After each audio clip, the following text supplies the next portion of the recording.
I really want to create a conversation around eating to support our hormones rather than to support our weight loss, because when we eat to support our hormones, I really think there's so many more benefits, because when your hormones are balanced, you are going to have a better libido, you're going to have more energy, you're going to have better moods, you're going to feel just like more vibrant, more confident in your body, you're going to feel like skin is going to be better, hair is going to be more healthy. So we have all the physical benefits, but then we have the emotional benefits, the energy benefits. So I'm like, let's stop focusing this attention on weight loss and let's get to hormone health. Welcome to the Wild Flow podcast with me, Charlotte Puanto, certified cycle and feminine embodiment coach and shamanic womb guide. In this podcast, I'll share my wisdom and conversations with powerful change makers, thought leaders, and embodied teachers to invite you to live cyclically in flow with your menstrual cycle instead of fearing it, to heal menstrual shame and normalize womb wisdom and period positivity, and to step into your sovereign magnetic power to create and embody the change you desire to see in your world. Settle in to unleash your wild flow. Welcome back to Wild Flow. I'm so excited to share a new episode with you today, and we've got Madeline MacKinnon joining us to talk about food as medicine for hormone health. So I'd like to introduce you to Madeline. She's a passionate nutritionist with 10 years of experience helping women to recover from debilitating hormone imbalances. To pursue her mission, Madeline founded Natural Hormone Healing because she believes that women need a holistic day-to-day strategy to balance their hormone health and fertility without synthetic hormones or medications. Madeline is known for her popular hormone balancing cooking classes that she teaches live across Canada, where she lives. She's also supported women worldwide through her premier one-on-one online hormone healing coaching program and her online hormone nutrition school. In her spare time, you'll find her in a kitchen cooking nourishing meals, hiking or snowboarding in the Rocky Mountains, which sounds amazing. And she's also just released a book. It's called the Hormone Type Cookbook, and we're here to talk about this book because she's sharing a really helpful, practical, empowering approach to looking at nutrition for hormone health. And she goes really deep into it. So what she's really talking about is finding out what kind of hormone imbalances you might be experiencing beyond just kind of like, oh, well, I have these symptoms and I have, that happens and that happens, that we can start to learn when we're cycle tracking. But actually, what might that be suggesting underneath, like what's actually going on in your body? And she's got quizzes and tests that you can do to actually find that out if you want to get like a specific, diagnosis. But even more generally, she's sharing how you can actually use food as medicine and why food is such powerful medicine to resolve some of these imbalances and what the benefits of that are for long-term health and for all-round holistic health. I found it really interesting because I'm not a hormone specialist, and I hear and I see lots of people experiencing different physical symptoms at different parts of their cycle. And yes, that might be each person's individual experience of their cycle, but doesn't mean that it's necessarily something that we have to be putting up with, particularly where they're challenging or more debilitating. Madeline's actually sharing how we can understand, identify, and then resolve quite easily by ourselves a lot of these imbalances. So she's talking about the importance of egg health, regardless of whether you're interested in conceiving or not, and supporting progesterone and estrogen across the cycle, looking at adrenal health, and why we really need to be talking about food for hormone health, not diet culture and weight loss, and how harmful that has been, and why this is a much more powerful healing approach. She's sharing with us some of the different examples of hormone imbalances that people can experience and what that might look like. How she uses herbal moon brews and stews to support hormone health, but how we can also feed our families well to get all the nutrition that we need. So it's not just prescribed medicines for somebody with imbalances. It's like foundational health for hormone health as well. And she's also got protocols in there and foundational food as medicine tips for perimenopause too. So I learned quite a lot out of this. I thought it was a great conversation, and Madeline is lovely. So settle down, listen in, get a pen and paper for this one, because there's going to be things that you might be like wanting to take away, things to remember, like food ideas, herb ideas, and lots more besides. And I hope that you enjoy this episode of Wild Flow. Madeline MacKinnon, welcome to Wild Flow. How are you today? Oh, I'm so good. Thanks so much for having me, Charlotte. Oh, thank you for being here. I'm so looking forward to chatting with you and learning about all of the magic you're offering at the minute. So let's begin with a cycle check-in, as we always do. And for me, I feel like I just need to take a big exhale and sink back down to earth. I'll share mine first and then invite you to share yours, Madeline. So I'm cycle day 15 today, and I haven't ovulated yet. I'm expecting to in the next couple of days. And I feel like a balloon full of helium, like floating up, and I need to be tethered back down to the earth. I feel really like my energy is quite high and not very grounded, that full of enthusiasm and optimism and resilience and joy, which is really lovely. I quite enjoy that feeling, even though I'm much more comfortable feeling grounded. So yeah, it's sort of a process, a learning for me, I think, to feel okay in being less tethered, I think. And I feel good in my body. And just like my mind's a bit more operating a bit faster, which may be a good thing or maybe not a good thing, maybe catching up on my words a little bit. So that, in all of my authenticity, is exactly how I'm feeling today. And I would love to hear from you where you're at in your cycle, because I'm at such a peak, one pole of my cycle. I'd be interested to see where you are and how we're aligning too. Yeah, I'm a little bit ahead of you. So I'm day 18, and I noticed a temperature rise 2 days ago. So I probably ovulated around day 15, 16. So I feel a lot different than what I did even yesterday and the day before. I'm feeling more of that inward energy. I had a nap today. Even I had to have a lie down at 3 p.m. I was working like really hard all morning getting things done, and then I went in the shower and then just had a little lie down. And I felt like that was definitely typical that time in my cycle. So I'm just feeling like things are like slowing down.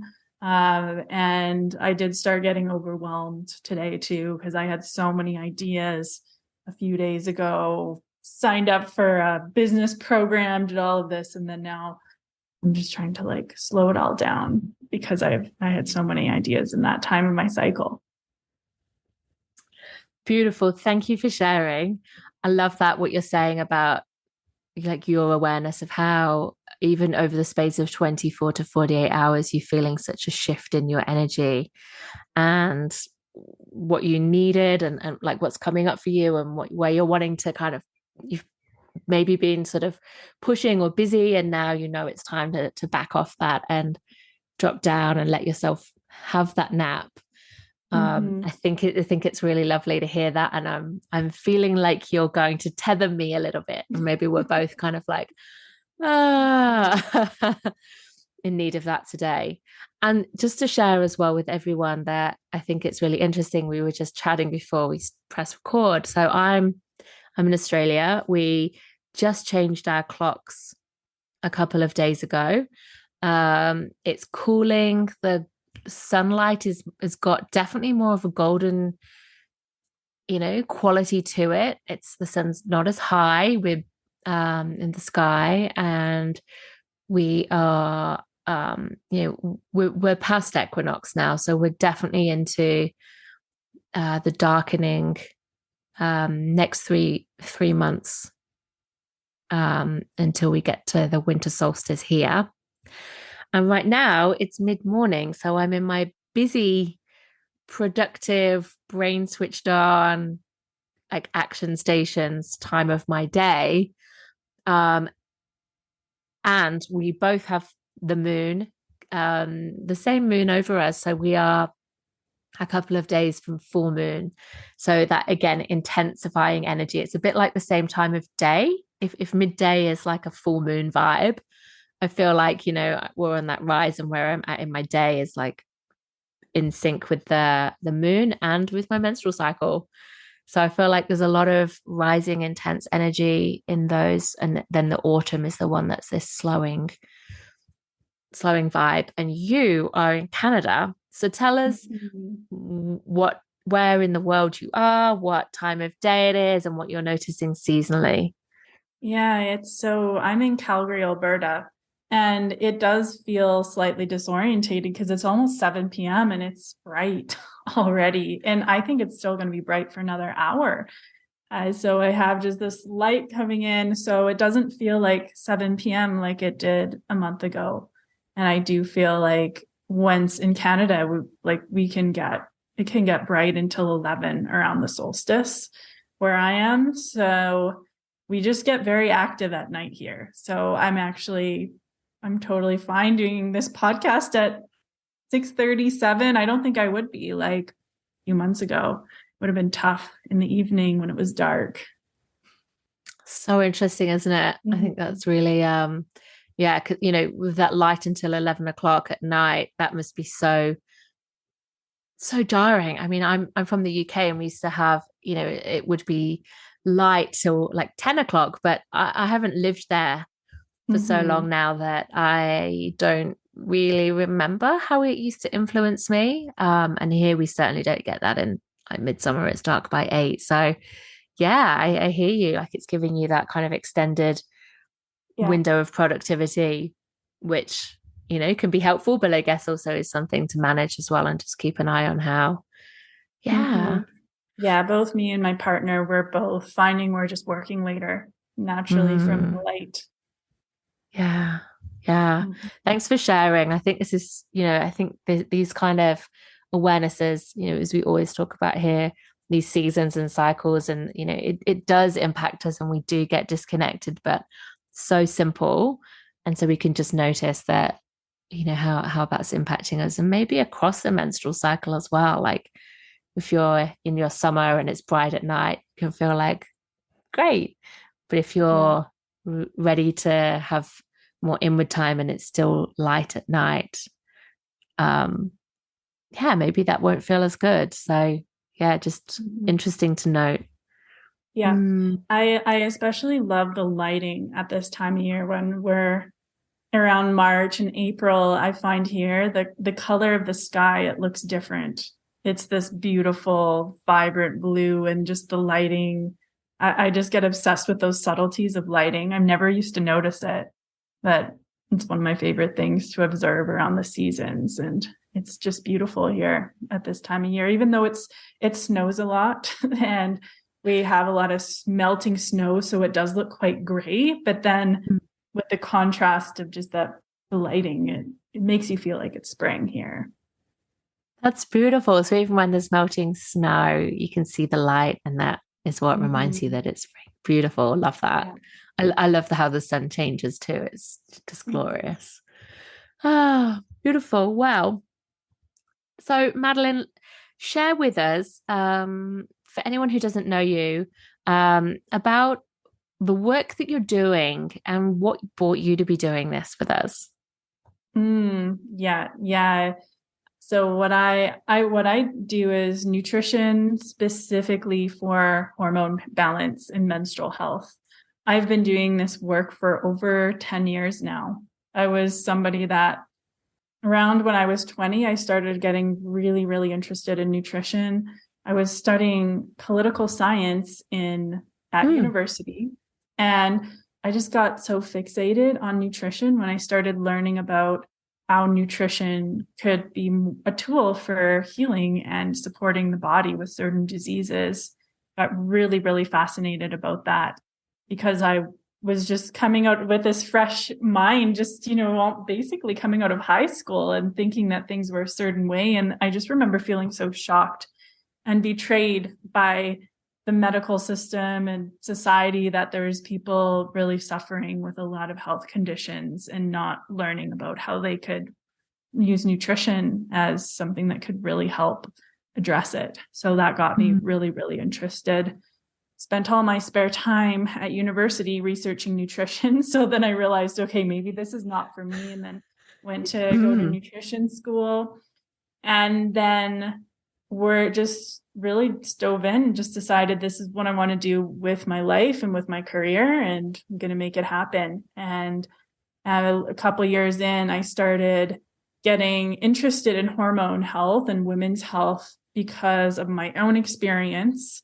I'll share a bit of my own experience, but also just noticing how many women out there were struggling with their hormones. Like so many people. I was working in a health food store at the time when I started my nutrition career, and it almost felt like everyone who came in was struggling with some sort of hormonal issue.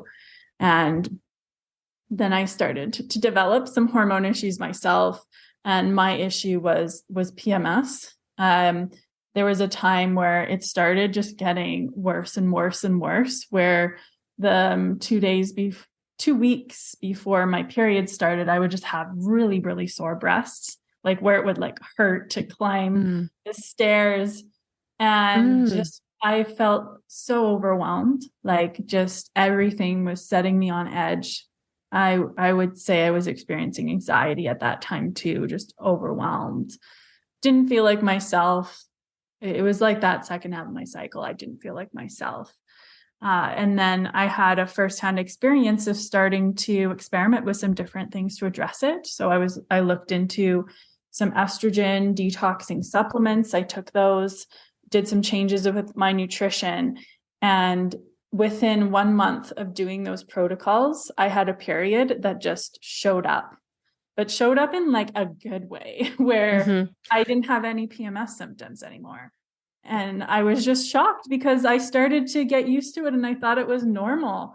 And realizing that, okay, you can go from really intense life-altering symptoms to then having a period that just showed up, that got me really interested in really helping more clients around that, around a lot of menstrual health conditions and hormone conditions. Wow, that's amazing. I love that you had the period that just came. And I love it when women say that. They're like, oh, where did you come from?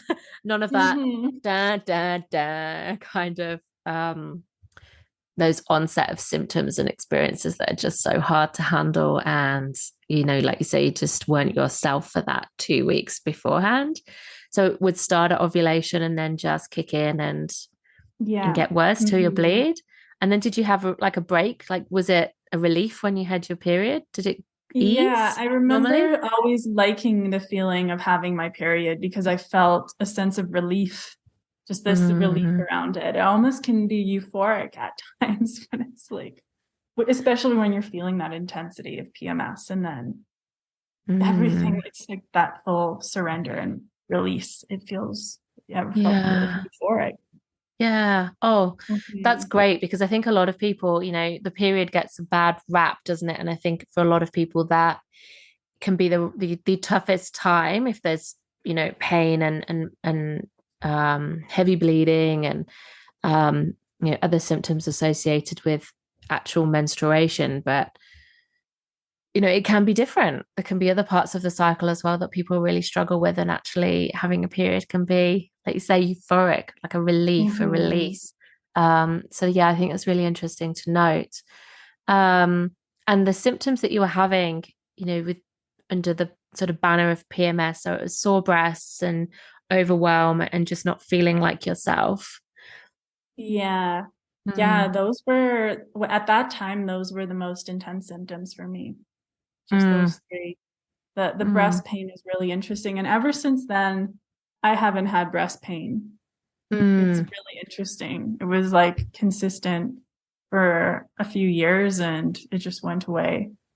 Wow, that's really incredible in a month as well. So, so you took supplements, you made changes to your diet, and Yeah. that supported you really quickly to be freed of Mhm. those symptoms Definitely. and that Yeah. experience. And That's brilliant. and that yeah, no, it's not going to be a month for everybody. I think I was quite lucky with how it just worked really fast for me. Mm, But I do think after a couple months, it is possible once we can really get to the root of those issues. So PMS is one of my favorite things to work with clients on. And I love helping and hearing from my clients just how they also had these periods that just showed up, and even mm, clients coming to me who've had like really had their doctors treating them with depression and having their PMS go away after we really got to the root of it. So get super passionate too, just about hearing people's experience, because it can be very horrendous for mm. women, where it's like there's half of your cycle, half of your life, you don't feel like yourself. It's a very serious thing to be dealing with month after month. Totally. Yeah, thanks for affirming that for anyone listening who's Mm-hmm. thinking it's normal or they're stuck with it. There's hope. So Mm-hmm. you're a nutritionist, as you've said, and you help Yes. women through changing their diets and using food as medicine to heal hormone imbalances. And I guess like the first question that I'm really curious about, and from your perspective, is like, where have we gone so wrong with diets that we are getting to these, and maybe not just with diets as well, but with the food that we eat, but how have our hormones got so imbalanced, Mm-hmm. where we're not getting what we need for optimal hormone health? And then Yeah. what's your approach to this? Mm-hmm. I love that question. I think there's many areas where we've gone astray and wrong when it comes to nutrition. I think one of the biggest concerns when it comes to nutrition for hormone health is dietary trends, and especially how focused nutrition has become on weight loss. And even though I do think the conversation is shifting a lot more, I notice that for me as a nutritionist, a lot of the time when I go out into the world, I tell people I'm a nutritionist and they instantly ask, "Oh, you help people lose weight. Maybe I can send you to my sister, or I'll refer my sister to you." And I'm like kind of shocked because I'm like, I don't focus on weight loss. It's become so ingrained that we think weight and nutrition together. And I Mm, think that all the dietary trends that have really gone around this goal of losing weight, I think is first and foremost what is causing a lot of hormonal harm when it mm. comes to for so many people out there. Mm-hmm. Yeah, Yeah. that's fascinating. So like diet culture's become, it's been around for a few decades, Yes. and it changes, like you say, with new fads coming in. But we're really focused, aren't we, about having this like ideal body shape, but actually that body shape might not be healthy. No, yeah, a lot of people still struggle with their hormones Mm, when even not being on that perfect like bodybuilding calorie restrictive diet. Those sometimes are those people that actually can struggle the most with their hormones. mm, But I really try and take a balanced approach when it comes to food, because I get so skeptical about so many dietary trends because, for example, ketogenic diets are there have become like more of the recent craze over the last few years. And being on a low carb diet doesn't actually help hormone health, and it can actually cause a lot of damage to people's hormones. Not always long-term damage, but I've talked to so many different people out there who've done keto diets and lost their periods, like had adrenal issues come up, thyroid issues come up, because we really need carbs are actually really beneficial for hormones when you have them in the right amounts. So there's the keto spectrum, and even different like plant-based raw food diets. Those can also lack certain nutrients that we need to support our hormone health. So all these ends of the extreme, we need to be very wary about them, because like when I really want to create a conversation around eating to support our hormones rather than to support our weight loss, because when we eat to support our hormones, I really think there's so many more benefits, because when your hormones are balanced, you are going to have a better libido. You're going to have more energy. You're going to have better moods. You're going to feel just like more vibrant, more confident in your body. You're going to feel like, skin is going to be better. Hair is going to be more healthy. So we have all the physical benefits, but then we have the emotional benefits, the energy benefits. So I'm like, why? Let's stop focusing this attention on weight loss and let's get to hormone health, because it's so much better. Yeah, thanks for sharing all of that. I think it's such an important conversation to have. And I think that there's just not an understanding of, if somebody's like wanting to lose weight as well, like, if you address the hormones, that can support that in a, Yes. whereas can support your metabolism. Yeah. So you've just released a book, and congratulations. Oh, thank you. Thank you. I have it up right here. I know we're in audio, but I'll show you my book. I can see it. It looks gorgeous. And that was the first part of the book. In the first section, I talked about let's stop focusing on weight loss and let's focus on hormone balance. It was that first part, because I really think it's the biggest foundation when it comes to nutrition, is just simply eating enough calories in a day. And so many women are just undernourished. They're just not getting enough nourishment from their food, because we're always thinking about under eating. And that's the thing. If somebody is like chronically under eating, that's usually the first thing, even before we get into the details. I'm like, let's just get your body nourished and get you eating really good, nourishing food at adequate calories. Yeah, right. Okay. So the foundation before we go like any further, it's get the right calories, get the right nutrients, like cover the foundational bases in that way, get that in. Yes. And then like what your book's about, it's one of the things you're focusing on is eating for different hormone types. So I'd love to ask you to explain that more to us.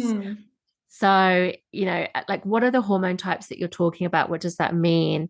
And then, beyond like this kind of foundation that you're talking about, like for depending on what someone's experiencing, how specific do we need to get with food as medicine? Like if you went to the doctors and you were like, I've got these symptoms, they kind of diagnose you with whatever and give you like a prescribed whatever, protocol. Like, is it like that?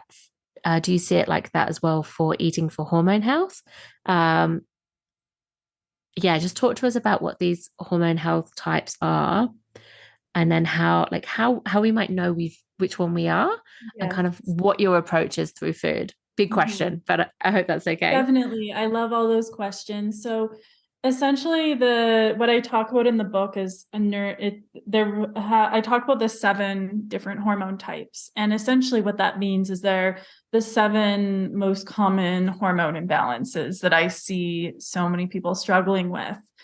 So they are high estrogen, low progesterone, low testosterone, low estrogen, which I also consider more of that menopause range, low androgens, which is more with PCOS, and adrenal issues, which can be either high, low, or dysregulated cortisol, and then thyroid. I think I covered all of those 7 there. Those are the 7 most common types. And what we can do first off to build awareness around what hormone type we may have is first off looking at symptoms, looking in so I've in the book, at the very beginning of the book, I have a quiz. I have a hormone quiz where you can just fill it out and see which one of the most common, like what makes most sense. If you have more than 3 in any of the categories, it could indicate that you might have a hormone issue. And the quiz and doing symptoms are always a good start. I can, if you want to really confirm, I do have resources on how you can test to know exactly what you're struggling with, but the symptoms are a great roadmap to just know that there might be an issue there. So that's always a great way to start. And then from there, I have a chapter for each hormone type that you can go through. And the chapters really do a deep dive on that particular hormone imbalance. And we really talk a lot about how to eat to support that hormone imbalance, because the thing that I don't see a lot of people talking about in the mainstream, but there's so much science on it, is that your body requires different nutrients to build and detox all of your hormones. So, for example, your thyroid needs selenium, it needs iodine, it needs vitamin A, it needs magnesium, it needs all these nutrients to run properly. So if we eat foods that are really rich in those nutrients and we have our just everything lined up to support that hormone imbalance, then it can be a therapeutic tool to really help us feel better. Yeah, okay, that's brilliant. I love that you're doing this quiz, and then so people can go and see, like, what their specific help people to work out what their experience is and what there might be going on for them in their body, and then understand and learn about it, and then like work out what foods they can eat as medicine for that. And one question or one point I would kind of just love to invite you to speak on is, like, why food as medicine when there are so many supplements these days that we can just go and take? Oh my gosh. The thing with supplements is that food is always going to be better, because nutrition, when you eat food in its whole form, you're getting all of the nutritional cofactors to properly take in and assimilate the nutrients. So, for example, if we were to take a zinc supplement, that can actually deplete our copper, which can cause a lot of issues. Like it can cause us to actually stop absorbing iron properly if we become copper deficient. And so that's just one example there. And it's so much better to have food that has zinc, because some of my favorite zinc-rich foods like oysters, liver, or even just red meat, these foods have all the nutrition is so balanced out with the copper and the zinc and the B vitamins. So I think since I've been in this world of like natural healing and nutrition, I've been in this world for, I suppose it's been 13 years, maybe longer. I've seen so many supplements and just things that we think are healthy come out as not good for us. And so I've become more and more skeptical. So I'm really in a place where, it's just so much better to rely on food, because it's been time tested over generations, because you never know, even though something has some research behind it, if it's only been around for like 100 years, I don't trust it as much either. That's really interesting. Thank you. And I think that's such a good point. And, I kind of asked that as something like, I had a sense of like what your answer might be, but like realizing, like, I didn't know that zinc did that, for example. And I love the point about the cofactors in the food.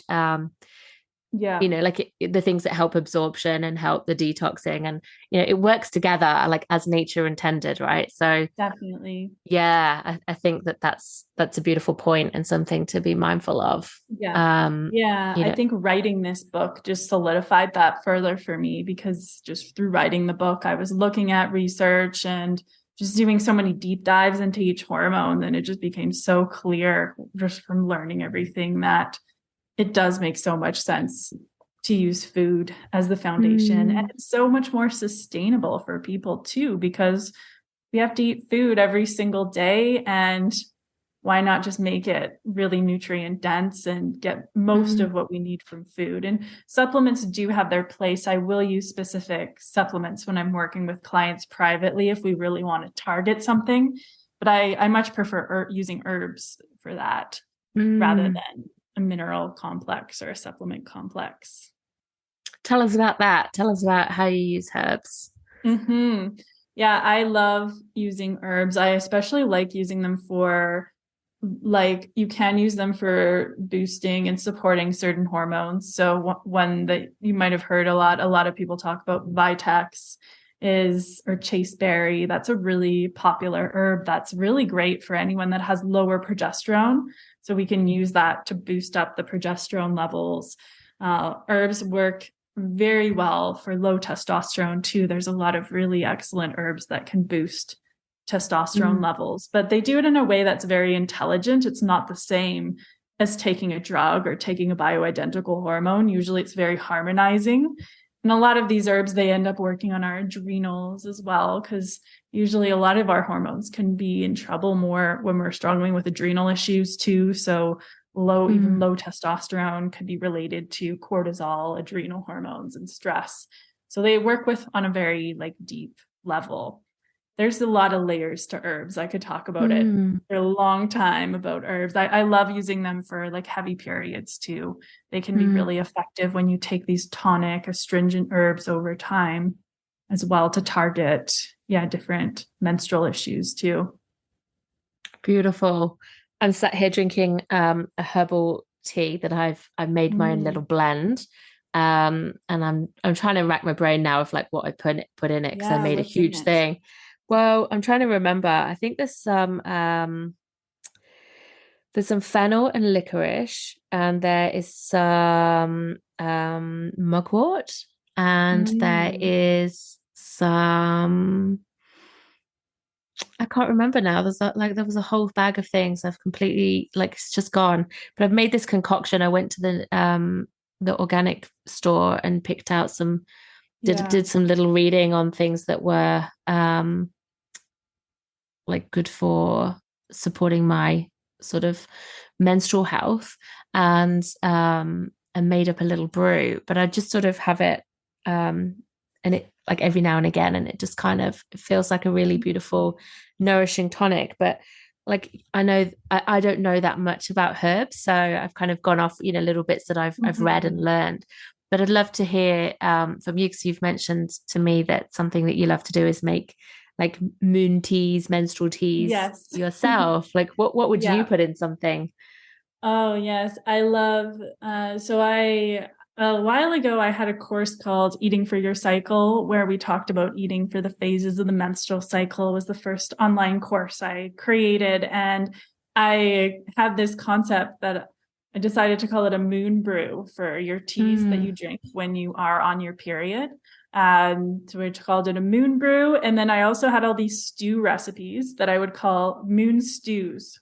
And I had the recommendations were during your menstrual phase, you have your moon stews and your moon brews. And I like the recipes had like a really delicious, like more like shellfish, like clam chowder type, like dairy free recipe with coconut and like a Yeah. black rice porridge.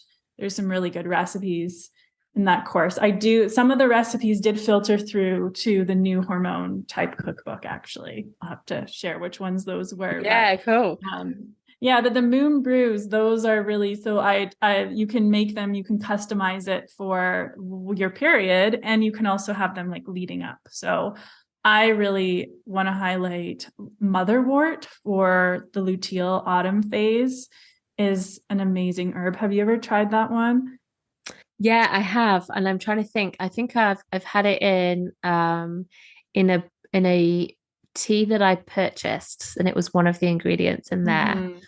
Hmm. Mm, Yeah, I love that herb. It's called motherwort. It's called like the mother's herb. And I think of it for, when a mother that feels her nervous system on edge in that luteal phase of the cycle, it's that perfect remedy. It's a nervine, mm. so it helps calm your nerves, but it just really helps you get into that like grounded, calming state. So that's my favorite for the luteal phase. And then Lovely. menstrual phase, I just like to do an intuitive mix of any sorts of menstrual amenagogue herbs. So red raspberry, rose, nettle, cinnamon is one of my go-tos. And if someone has a heavy period, like yarrow is a really, really amazing herb. Mugwort, which you mentioned you're Mm, drinking, that one is really good for anyone that has really painful periods for like the first 2 hours of their cycle or before they even start to bleed. Mugwort is mm. really good. But I love, yeah, making these nourishing herbal infusions. Like have a couple Instagram reels tutorials on how to do them too on my Instagram. Cool. I have to check them Mm-hmm. out. You've just reminded me. I've got nettle and um, I think it might be red clover, but there's also Mm-hmm. raspberry tea leaf in here as well, Yeah. Nettle and and raspberry, maybe that's even usually the yarrow. foundation. Yeah, yeah. Yeah. Like my brain just went blank when you asked me. I'm like, I can't actually remember. I don't think I even Mm-hmm. wrote it down. But yeah, lovely. I'm gonna check out Mm-hmm. motherwort as well. That sounds lovely. Like Mm-hmm. a really nice soothing one to have. Some beautiful recommendations. Thank you. And I love the sound of moon stew. Like, oh, Yes. it sounds so wintry, like teas and stews and rice Mm-hmm. puddings and just like, yum. I think Yeah, it's as so it perfect. gets And then you colder can prep here. it. Yeah, you can Yeah, prep it in advance and just make up a big stew, and then that's all. Just have your brew and your moon stew, and you're set, good to go. Maybe just make up some chocolate or like some brownies, like some almond flour brownies, like something like that, and you're all set. delicious. Sounds Mm. beautiful. I bet you've got some really gorgeous recipes in your book. I think it sounds like a really good thing for people to have. So, Um, so I just want to touch on as well. One thing you've mentioned is like the importance of thinking about like egg health. Like Mm-hmm. even if we're not, I think, there's a lot of focus on like if you're trying to conceive, then Yes.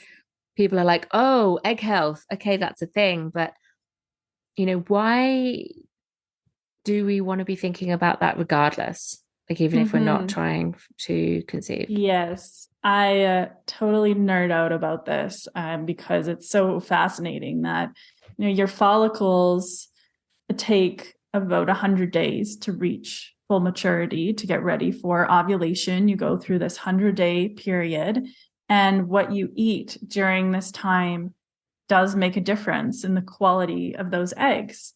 And the egg that we ovulate is going, and those follicles, even those are producing like your estrogen in that first half of your cycle. And then when you ovulate, then the egg bursts, and then I like to say the shell around the egg, it might not be the best scientific term, but I like to think of it like that, as just it creates this temporary structure, what's left over, called the corpus luteum. And then that structure is what dictates the length of your luteal phase, and that is what produces your progesterone, unless you get pregnant and the placenta takes over eventually. But that's really important for it to be healthy.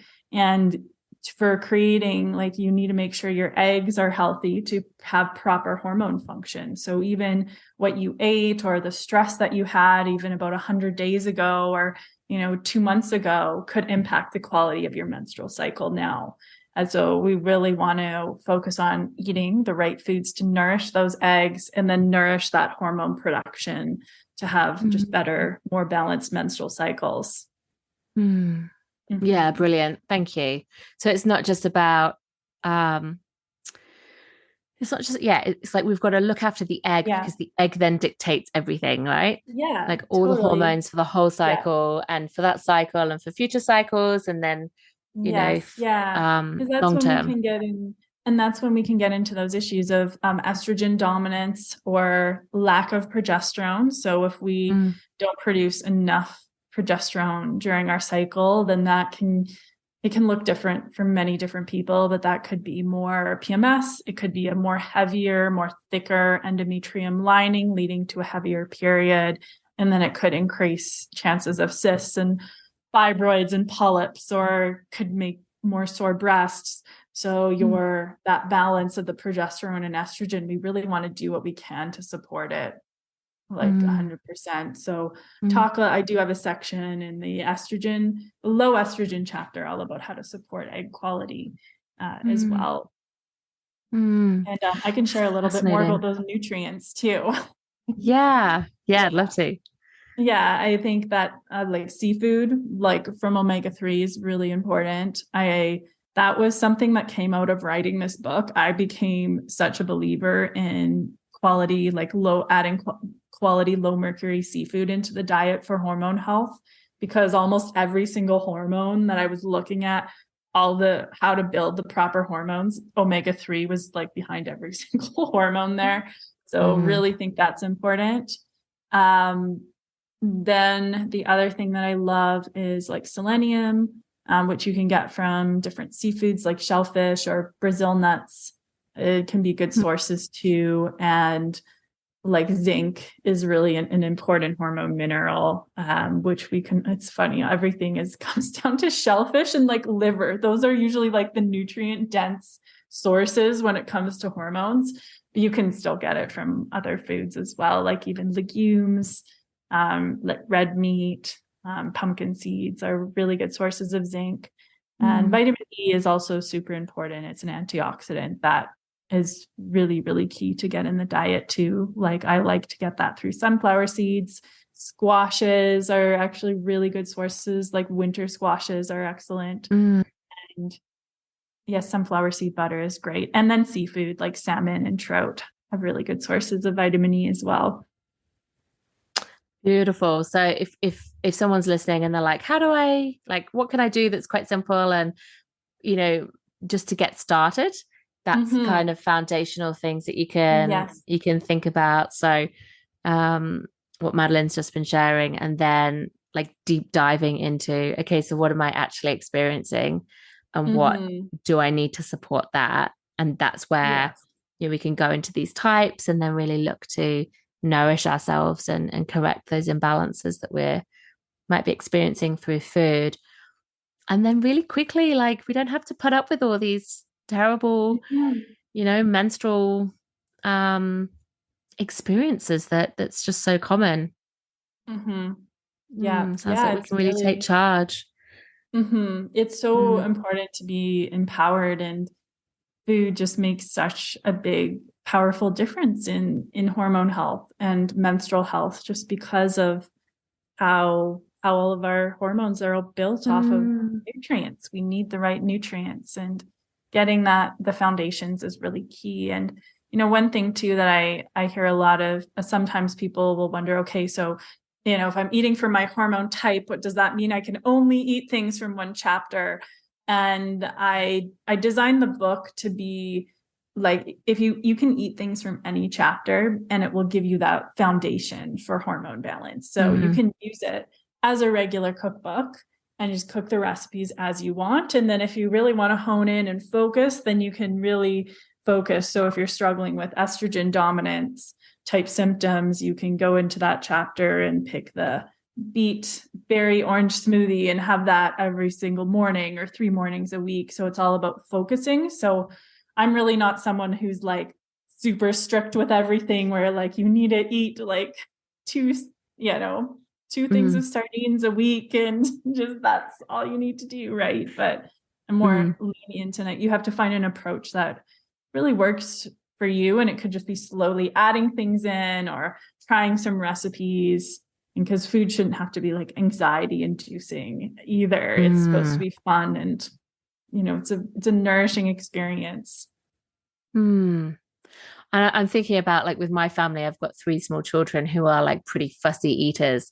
And I'm just imagining, um, like, this kind of like what you're talking about. It's nourishment, it's medicine for everyone, right? So, you could make Yes. these kind of things for everyone. It's not like you've got to have that as like your diet, your kind of, your medicine, Yeah. and then everyone else, like it's something that can be incorporated and do Yes. wonderful things for I've family had a health. lot of people over the years ask me like, my husband eat these foods as well. Is it going to mess up his hormones? I'm like, no, don't. You can still have it. Yeah, It's it's foundational. It'll food. be good for him. Hmm. Yeah, yeah, yeah, yeah. Yeah. Beautiful. Mhm. Amazing. I think it sounds so good. And like such an important resource and a really beautiful way of helping people who are struggling with something and they're not quite sure what. So get an idea of what that might be, and Yes. then take into their own hands, like, okay, like food's available. I can do this. I don't need to go and um, like access healthcare or specialists as such, like they Yeah. can if they want to, but food is it's quite accessible. Yeah. And it can be like a really powerful way of taking this Definitely. into your life and making Yeah. longer term changes too. And you can use it in tandem too if you are like working with a naturopath or another practitioner. If you're doing treatment for thyroid, like you can Mm, then choose to make the thyroid support recipes, or if someone is working with you on a supplement protocol. I think a lot of times where things can be missing working with certain like naturopaths and some even natural doctors is that they will tell you, okay, maybe go gluten-free, dairy-free, but then that's all. But then it's nice to have a resource of like, okay, what does that mean? And have some real like the what, or the how instead of mm, the just the what can yeah. be really a helpful resource too. And I've even added some meal plans in the back too, if someone's wondering what would a meal plan look like by eating this way too. So there's a menopause one and a thyroid adrenal. And then we do have some cycle meal plans. There's a follicular more first half, and then there's a luteal meal plan as well at the back. Amazing. It just sounds like a one-stop Mhm. shop. This sounds great. Yeah, I love what you totally. said there as well. Like, okay, so I know I need to make these changes, but like, oh my God, the overwhelm of what does that actually look like and how do I actually do that? And Hmm. what do I need to buy? And like you're just Yes. making it easy. Yeah, and I really wanted to make it like the accessible ingredients too, because I Mm, saw just that was a problem for a lot of people, like getting a really healthy cookbook. And then it's like, how are you going to source everything? So most of the ingredients can be sourced at a health food or just regular your grocery store, just your regular grocery store. mm. And then I do have some fun like elixir and tonic recipes where you can just get different herbs, because I had to add that in because that's my thing as well. But the majority is these like really easy recipes that you can just get from your grocery store. Amazing. So the hot question, where can we get your book? It's called the Hormone Type Cookbook. So where can we actually get it from? Mm-hmm. The book is available worldwide. So if you go to naturalhormonehealing.com/book, I have a list of where you can get it from different countries. It's Mm. like Australia. Book Depository is great. Someone got it from there yesterday. I was really happy to know that it went to Australia. So, and then if you are in Europe or somewhere, you can just search your local Amazon, your local bookstore, and in even a lot of independent bookstores, you can get it too. If you just search, you should be able to pre-order it or just order it Brilliant. and get it shipped already. Yeah. Amazing. That I'll put all the links Yeah. in the show notes to your website, and I've got your socials as well. So go check out Madeline on Instagram because she's sharing like heaps of really important, useful, like easy to understand information as well, like breaking this down. And I really enjoyed what she's putting out there. So she's at Natural Hormone Healing on Mm-hmm. Instagram. Thank you so much. Is there anything that you would like to just leave people with as like if you could share one thing, like one thing that people you'd Mm. like them to know? Oh, yeah.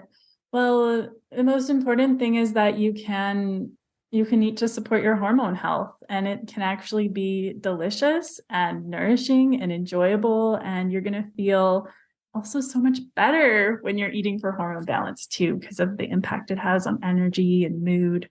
So I just want to encourage everyone to check it out and start learning it. Brilliant. Thank you so much. Yeah, thanks so much for having me. This was really fun. It was. I love chatting with you. Thank you. Thank you so much for listening in. If you're loving this podcast and you'd love to help me spread the wisdom shared, please leave a review or rating or share this with somebody who you think would love to listen in. I'm really passionate about creating ripples of change and getting this information to more women, girls, and people with a cycle so that they can reclaim their cyclic natures too. And if you'd love to dive in deeper with learning more about how to connect with your cycle and rites of passages, come and join our free Wild Flow Circle community, or choose a course and learn with me on my online learning hub. All the links are in the show notes. And until next time, be well and go with the flow of your cyclic nature.